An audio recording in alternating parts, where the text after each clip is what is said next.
ITI technical master channel पर एक बार पुनः मैं आप सभी का स्वागत करता हूं। आज के क्लास में हम लोग CBT एग्ज़ाम से संबंधित क्वेश्चंस डिस्कशन कर रहे हैं। आज दूसरा क्लास है, सेकंड वीडियो है। इसके पूर्व में मैं सेफ्टी से संबंधित जो क्वेश्चन था उसका डिटेल डिस्कशन करते हुए फर्स्ट पार्ट को मैंने भेज दिया है। तो आइए आज सेकंड पार्ट है जिसमें देखते हैं कौन कौन से क्वेश्चन हैं। सबसे पहला क्वेश्चन है 21 number, name the part of the file marked as X. X के रूप में जो चिन्हित है, यानी कि ये वाला भाग का नाम क्या है? हिल है, टैंग है, फेरुल है, फाइल लेंथ है। तो इसको हम लोग हिल कहते हैं। टैंग हैंडल के अंदर जो भाग जाता है इसको टैंग कहते हैं। फेरुल जो है हैंडल के ऊपर धातु का जो बना हुआ है उसको फेरुल कहते हैं। और फाइल लेंथ है जो हिल और फाइल के टिप या पॉइंट के बीच की दूरी को हम लोग कहते हैं। ठीक है, तो हमारा उत्तर होगा ए। अगला क्वेश्चन ज़्यादा समय न लेते हुए करते हैं। What is the use of try square? Try square का क्या यूज है? फीटर वर्कशॉप में हम लोग ट्राई स्क्वायर देखे होंगे। राइट एंगल मापने के लिए, जॉब का राइट एंगल मापने के लिए हम लोग ट्राई स्क्वायर का प्रयोग करते हैं। तो ऑप्शन देखिए, to check right angle, to check acute angle, to check obtuse angle, to check straight angle. तो हमारा ये हो जाएगा राइट एंगल। 23 पर चलते हैं। विच मार्किंग मीडिया इज पॉइजनस? कौन सा मार्किंग मीडिया पॉइजनस होता है, यानी कि जहरीला कौन सा होता है? तो मार्किंग मीडिया होता है जो मार्किंग करने के पूर्व हम लोग धातु की सतह पर, मार्किंग किए जाने वाले धातु की सतह पर जो पेस्ट लगाते हैं ताकि मार्किंग रेखाएं साफ साफ दिखे, उसको मार्किंग मीडिया कहते हैं। तो मार्किंग मीडिया जहरीला है वो कॉपर सल्फेट होता है, क्योंकि नाइट्रिक एसिड की कुछ बूंदें इसमें डाली जाती है और यह जहरीला होता है। इसको यूज करते समय सावधानी बरतना चाहिए। नॉर्मल काम के लिए इस मार्किंग मीडिया का प्रयोग नहीं होता है। चलिए, which part of universal surface gauge holds the scriber? Scriber होता है जिससे धातु पर लाइन खींची जाती है, मार्किंग की जाती है। तो स्क्राइबर को पकड़ते हैं किसमें? स्क्राइबर स्नग, ये स्नग है उसके द्वारा पकड़ता है। तो इसका आंसर होगा स्नग। आगे है गाइड पिन, जो बेस में रहता है गाइड पिन, गाइड करने के लिए प्रयोग होता है। Rocker arm, rocker arm pillar के द्वारा लगा रहता है, पिलर को एडजस्टमेंट करने के लिए रॉकर आर्म्स रहता है। फाइन एडजस्टमेंट स्क्रू, छोटा मोटा एडजस्टमेंट के लिए फाइन एडजस्टिंग स्क्रू होता है, जिसके सहायता से पिलर को ऊपर या नीचे करते हैं। अगला क्वेश्चन है, what is the name of the vice? Vice का क्या नाम है? पिन वाइस है, पाइप वाइस है, हैंड वाइस है, क्विक रिलीज वाइस है। तो ये है हमारा हैंड वाइस। हाथ में चाबी उभी जो बनाता है वो देखे होंगे, ये है हैंड वाइस। 26 नंबर में, a new hexa blade after a few stroke becomes loose because of. Hexa blade है जो यूज करने के बाद ढीला हो जाता है, क्या कारण है? ब्लेड खींच जाना, stretching of blade, wrong pitch of blade, improper selection of saw sets, nut threads being born out. तो इसमें से कौन सा होगा? अगर स्ट्रेचिंग ऑफ ब्लेड, अगर ब्लेड खींच जाएगा, लॉन्ग हो जाएगा, लंबाई में लंबा हो जाएगा, तो क्या होगा? ढीला हो जाएगा। ठीक है। Why breakage of teeth occur easily while sawing of thin bald work pieces and the start of cut? पहले कट और पतले वर्क पीस को काटते समय दांत बहुत आसानी से क्यों टूट जाते हैं? तो पतला वर्क पीस रहेगा तो टीथ हमारा फंस जाता है, तो फंसने से टूट जाता है। क्यों होता है? Hand force is too big, cutting section is too short, coarse blade to be used. Hand force acts only upon few teeth. तो हाथ ताकत हम लोग स्ट्रोक जैसे ही मारते हैं तो कुछ ही टीथ रहता है, पतला अगर रहेगा तो धरेगा, तो जिसके कारण टूट जाता है। तो ऑप्शन होगा डी। ठीक है। अब अगला क्वेश्चन की तरफ आते हैं। Which chisel used for squaring materials at corners joint? Corners का ज्वाइंट से अगर धातु निकालना हो तो कौन सा चीजल का प्रयोग करेंगे? Flat chisel. फ्लैट चीजल तो साधारण कार्य के लिए यूज करते हैं, सलिया वगैरह काटने के लिए। तो इसमें होगा डायमंड पॉइंटेड चीजल, क्योंकि इसका जो होता है पॉइंट कटिंग होता है वो भी आकार का होता है, कटिंग एज भी आकार का होता है और पतला 6 mm से लेकर 16 mm तक होता है। तो हम लोग यहाँ पे डायमंड पॉइंट चीजल का प्रयोग करेंगे।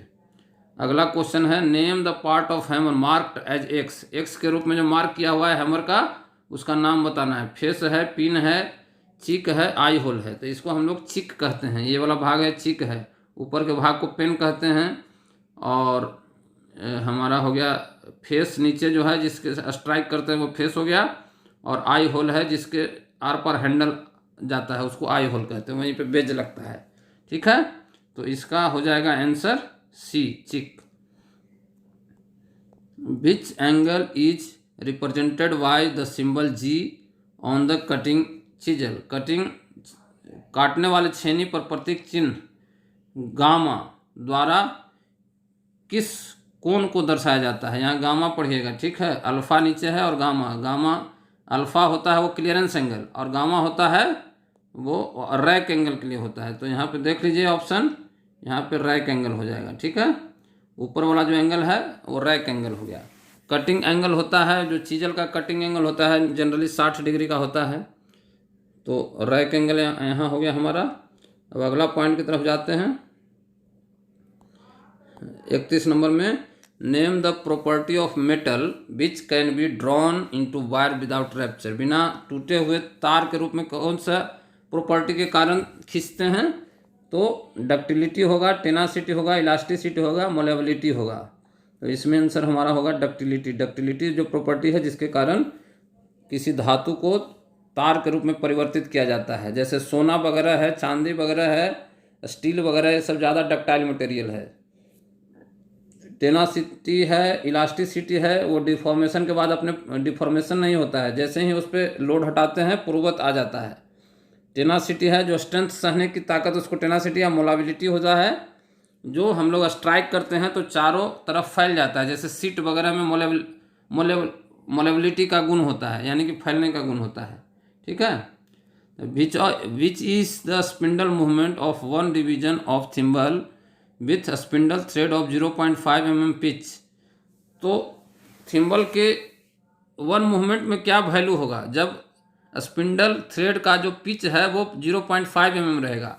जनरली जो मेट्रिक सिस्टम का जो स्पिंडल का थ्रेड रहता है वो उसका पिच 0.5 mm का ही होता है, यानी कि दो कंजुकेटिव थ्रेड के बीच की दूरी जो होती है वो 0.5 mm होता है। और नट बोल्ट के सिद्धांत पे काम करता है। और यहाँ पे हमको क्वेश्चन पूछ रहा है थिम्बल स्केल में। थिम्बल स्केल का एक डिवीजन अगर आगे जाएगा तो कितना होगा। तो थिम्बल स्केल में जानते हैं बेबल घेरा पे 50 लाइन बना हुआ रहता है और 0.5 को 50 भागों में बांटा जाता है। तो नॉर्मल कैलकुलेशन है 0.5/50 करेंगे तो हमारा ऑप्शन ए आएगा 0.01 mm। ठीक है, what is the reading of vernier caliper. Vernier caliper का रीडिंग ज्ञात करना है। तो वर्नियर कैलिपर दो अनुरूप स्केल के अंतर के आधार पर कार्य करता है। तो इसमें देखिए 0 से पहले वाला मेन स्केल है, तो मेन स्केल में इसका क्या वैल्यू होता है, लिखा हुआ है 4-5 यानी कि 4 सेंटीमीटर वो है। और हमारा 0 है यहाँ पे 35 और 36 के बीच में। ये देखिए 0 35 है तो 35 हो जाएगा इसका वैल्यू मेन स्केल का। अब वर्नियर स्केल में देखते हैं। वर्नियर स्केल में 20वां लाइन है जो कोइंसाइड कर रहा है मेन स्केल से। तो 20 एक लाइन का वैल्यू वर्नियर स्केल का 0.02 होता है। तो 20 का कितना होगा 40 हो जाएगा। 0.02 इंटू 20 करेंगे तो 0.40 हो जाएगा। तो इसको रख देंगे, बस यही वैल्यू हो जाएगा। यहाँ पे ऑप्शन आ जाएगा डी नंबर 35.4। ठीक है, अब इसमें आते हैं what is the reading of vernier bevel protractor. Vernier bevel protractor होता है जो कि डिग्री कोण मापने के लिए कोण को मापता है डिग्री में। तो 5 मिनट तक, 1 डिग्री में 60 मिनट होता है, 60 मिनट में बांटेंगे तो वर्नियर स्केल का इसमें वैल्यू होता है 1 भाग का 5 मिनट का। तो आइए देखते हैं, इसमें है मेन स्केल दिखा रहा है जो ये मूवेबल डिस्क है, डिस्क के ऊपर जो स्केल बना हुआ है उसको मेन स्केल कहते हैं। ये दिखा रहा है 40 के बाद 1 है तो 41 हो गया, 41 हो गया। और इसके बाद अब हम वर्नियर स्केल में जाते हैं तो इधर हो गया 3 3 6 9 1 10, 10वां लाइन मिल रहा है। तो 1 भाग का वैल्यू इसमें कितना है 5 मिनट। तो 10 भाग का वैल्यू कितना होगा 50 मिनट। तो 41.50 मिनट हो जाएगा। देखिए ऑप्शन कौन सा आता है, 41.50 मिनट, ऑप्शन बी आ जाएगा। ये 41 डिग्री 50 मिनट होगा इसका ऑप्शन। अब 35 में आता है, what is the use of feeler gauge. Feeler gauge का क्या काम है, क्या यूज है? तो फीलर गेज जो होता है वो पतला पतला सेट होता है ब्लेड का, और उससे हम लोग थिकनेस मापते हैं, छोटा छोटा गैप मापने का प्रयोग करते हैं। छोटा अगर गैप रहेगा तो उसके बीच में ऐसा ब्लेड डाल डाल के यूज करते हैं। तो देखिए, check the width, check the height, check the length, check the gap between two matching parts. Between parts है, यानी कि दो पार्ट्स के बीच का माप लेने के लिए हम लोग यूज करते हैं। ठीक है, तो ये हमारा ऑप्शन डी हो जाएगा। अब हम लोग अगला ऑप्शन पे जाते हैं, read the measurement of the dial caliper. Dial caliper का मेजरमेंट ज्ञात करना है। डायल कैलिपर वर्नियर कैलिपर का ही सुधरा हुआ रूप है, जिसमें एक डायल वर्नियर गेज के स्थान पे लगा देते हैं। तो ये वाला जो वर्नियर डायल गेज है, इसमें है 5-5 mm, यानी कि 10वां पर 1 लिखा हुआ है, यानी कि 1 सेंटीमीटर है। तो उसके बीच में जो है वो 2 लाइन है, यानी कि 5-5 मिलीमीटर का है। तो इस तरह से जाएंगे तो हमारा 2 लाइन में 20 और 1 25 मिलीमीटर हो जाएगा, 25 मिलीमीटर हो जाएगा। अब हम डायल में देखते हैं, तो डायल में 0 से लेकर के 100 तक लाइन बना हुआ है, ये पूरे 100 लाइन है, और एक भाग का वैल्यू है 0.50। लिस्ट काउंट देखिए, इसमें लिखा हुआ है कितना है, 0.5 mm। अर्थात अगर 100 से गुना करेंगे 0.05 को तो 5 mm हो जाता है। तो 5 mm हो जाता है, और एक भाग का वैल्यू है 0.5, 5 mm हो जाएगा टोटल। यानी कि अब हम लोग गिनते हैं, डायल कहाँ पे है, 20 और 4 24 पे है। तो 24 को 0.05 से गुना करेंगे तब आएगा 1.20, 24 बचे 20 से, यानी कि जोड़ेंगे तो हो जाएगा 26.20। कौन सा ऑप्शन आएगा, डी आएगा ऑप्शन। अगला क्वेश्चन देखते हैं, what operation is carried out in a gang drilling machine. Gang drilling machine में कौन सा ऑपरेशन कैरिंग आउट होता है? तो ड्रिलिंग मशीन का प्रकार है, जैसे कि हैंड ड्रिलिंग मशीन होता है, पिलर टाइप का होता है, कॉलम टाइप का होता है, बेंच ड्रिलिंग मशीन होता है। उसी तरह से एक ड्रिलिंग मशीन होता है गैंग टाइप का, जो कि मास ड्रिलिंग करने के लिए, मास प्रोडक्शन में प्रयोग किया जाता है। तो आइडियल ऑपरेशन के लिए होता है, रिपीटेड ऑपरेशन ऑफ ड्रिलिंग के लिए होता है, कंटिन्यूस मिलिंग ऑपरेशंस के लिए होता है, या successive operations of drilling, drilling का क्रमिक संचालन के लिए होता है। तो उसमें ड्रिल का सेट होता है 2 से लेकर के 8 तक। तो इसमें हम लोग ऑप्शन डी मारेंगे। ठीक है, 38 नंबर में आइए, which is an integral part of the stock in vernier bevel protractor. Vernier bevel protractor का इंटेग्रल पार्ट कौन सा है? डिस्क है, डायल है। तो डायल यहाँ पे मारेंगे, डायल और जो है स्टॉक एक साथ एक ही चीज़ में बना रहता है, तो इसका ऑप्शन हो जाएगा डायल। ठीक है, अगला आते हैं, name the part marked as X of the file. X जो मार्किंग किया हो, एक्स यानी कि पहले भी बताए थे, ये फेरूल है, हैंडल के साथ लगा हुआ जो एक्स है उसको फेरूल कहते हैं। तो फेरूल कौन सा है? सी है, तो आंसर हो जाएगा सी। अगला है 40 number, which file is use to make the job close to finishing size. Finishing size में कौन सा फाइल का प्रयोग करेंगे? सिंगल कट फाइल करेंगे, कर्व्ड कट फाइल करेंगे, सेकंड कट फाइल करेंगे, डबल कट फाइल करेंगे। तो फिनिशिंग करने के लिए सेकंड कट फाइल का प्रयोग किया जाएगा। क्यों? क्योंकि सेकंड कट जो बास्टर्ड के बाद होता है, सबसे पहले rough, bastard, second cut, smooth, dead smooth. तो सेकंड कट से लगभग जो हमारा फिनिशिंग हो जाता है, फाइनल फिनिशिंग करने के लिए स्मूथ या डेड स्मूथ का प्रयोग करते हैं। तो यहाँ पे उत्तर हो जाएगा सेकंड कट। 41 नंबर में आइए, which file has the parallel edge throughout the length. यानी कि लेंथ जो है उसका एज पूरे लंबाई तक पैरेलल होता है, दोनों किनारा। किस में होता है? हैंड फाइल में होता है, बास्टर्ड फाइल में होता है, रास्प कट फाइल में होता है, सिंगल कट फाइल में होता है। तो 2/3 के बाद देखेंगे आगे से टेपर हो जाता है फाइल, लेकिन हैंड जो फाइल है उसका एज पैरेलल होता है। तो इसका उत्तर हो जाएगा हैंड फाइल। इसको सेफ एज फाइल के भी नाम से जानते हैं, पैरेलल एज फाइल के नाम से भी जानते हैं। ठीक है,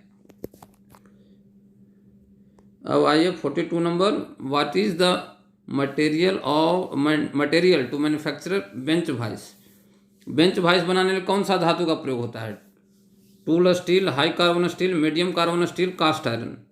तो बेंच वाइस के लिए कास्ट आयरन का प्रयोग होता है।